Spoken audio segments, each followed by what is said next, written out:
Hi everyone, welcome back to my channel. So I changed my plans for the video this week, completely last minute, and I decided instead to do a Q&A to celebrate reaching 5,000 subscribers and to help my new subscribers to get to know me a little bit before I go back to slightly more scripted content in the new year.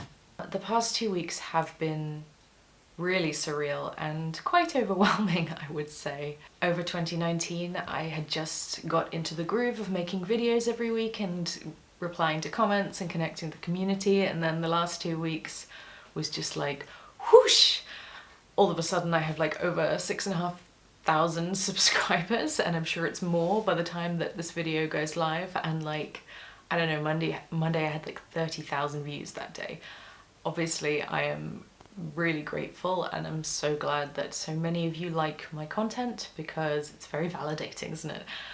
But oh my gosh, it has been really difficult to deal with because it's overwhelming, and all of a sudden you have a lot of people's opinion on the way that you look and the things that you say and how autistic you are or how autistic you are not, according to some of my more delightful comments. So it's like I've just had to deal with that and come up with some new strategies for how I'm gonna manage YouTube in 2020. There's a part of me that just wants to help people and feels like I should be replying to everyone, but I physically cannot.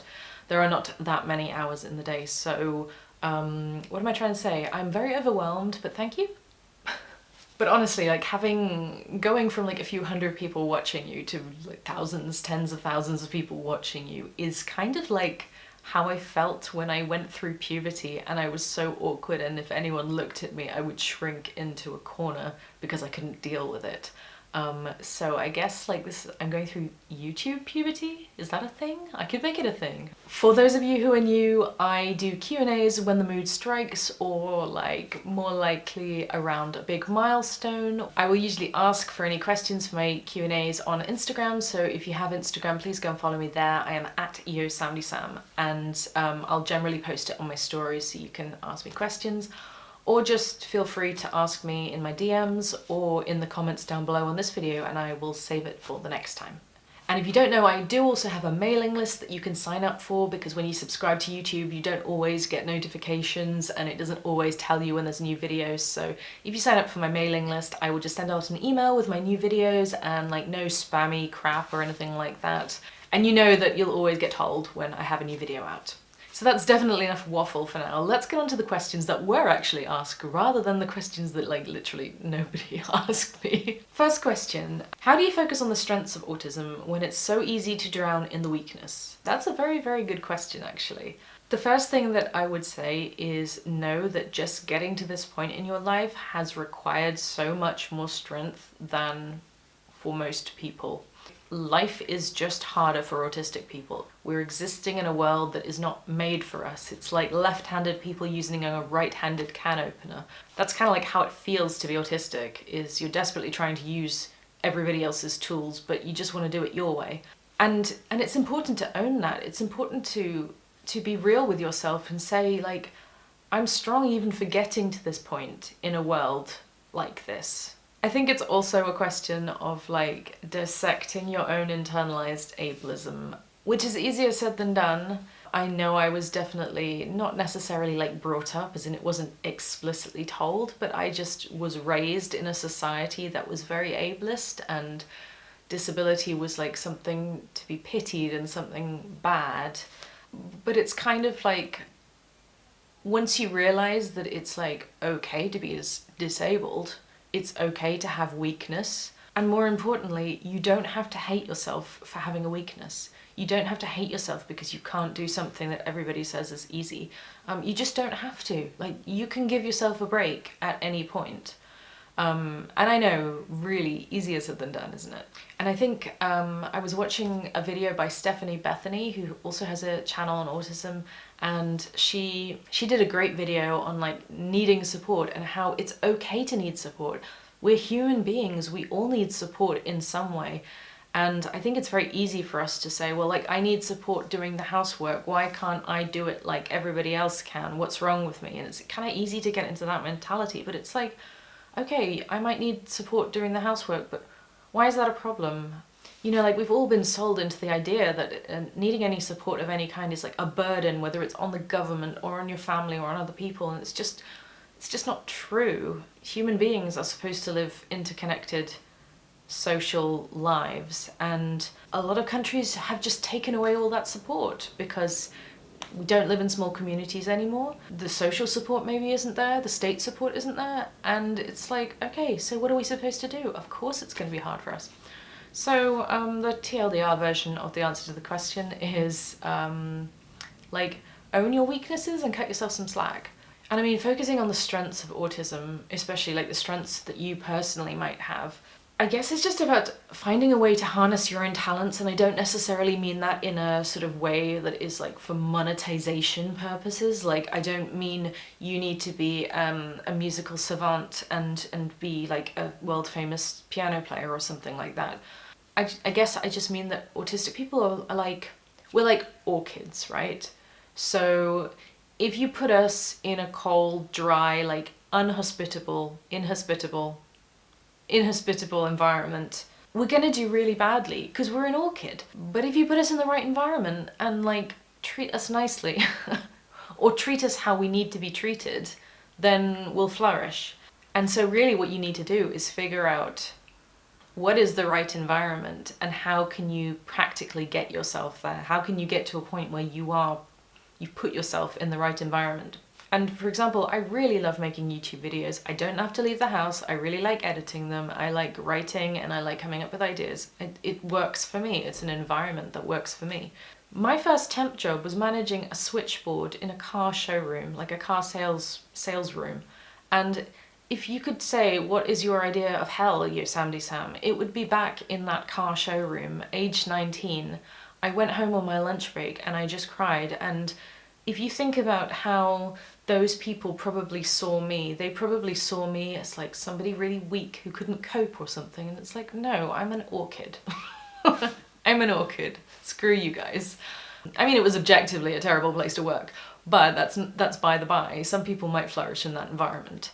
So context really matters, because I'm not the same person when you put me into that environment of having to make lots of phone calls and remember people's names and faces and talk to a lot of people, as when I'm sitting at home doing the work that I'm best at.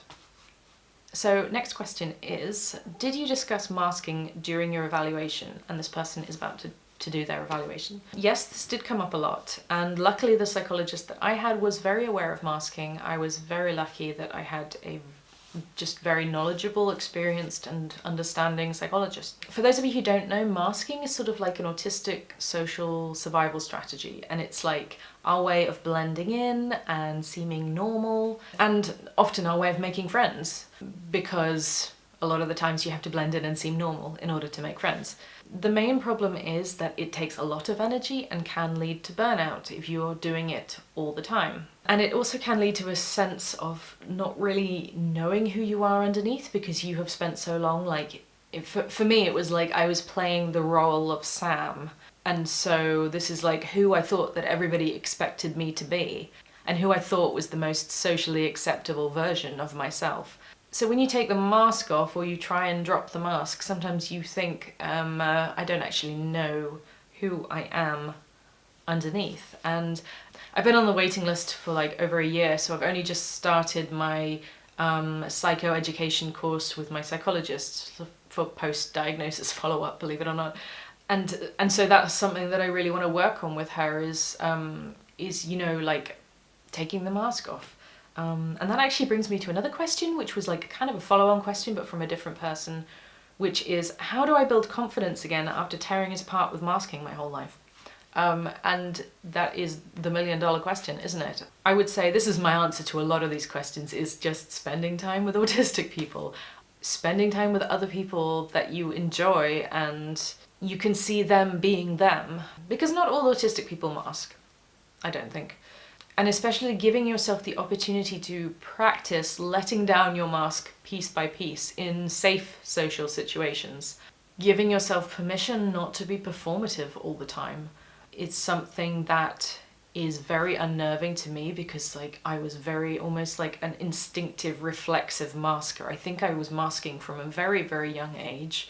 So it was like I was performing the whole time rather than actually just being able to relax and get to know someone genuinely. It was like I was so busy trying to be someone that wasn't going to be seen through that, maybe I didn't make any connections for that reason. So I really do think that dropping the mask and being your authentic self is a confidence booster as soon as you surround yourself with the right people and you realize that actually you can be yourself, even if it's just a little bit at first, and you're not going to immediately, the world's not going to fall, the sky will not tumble down.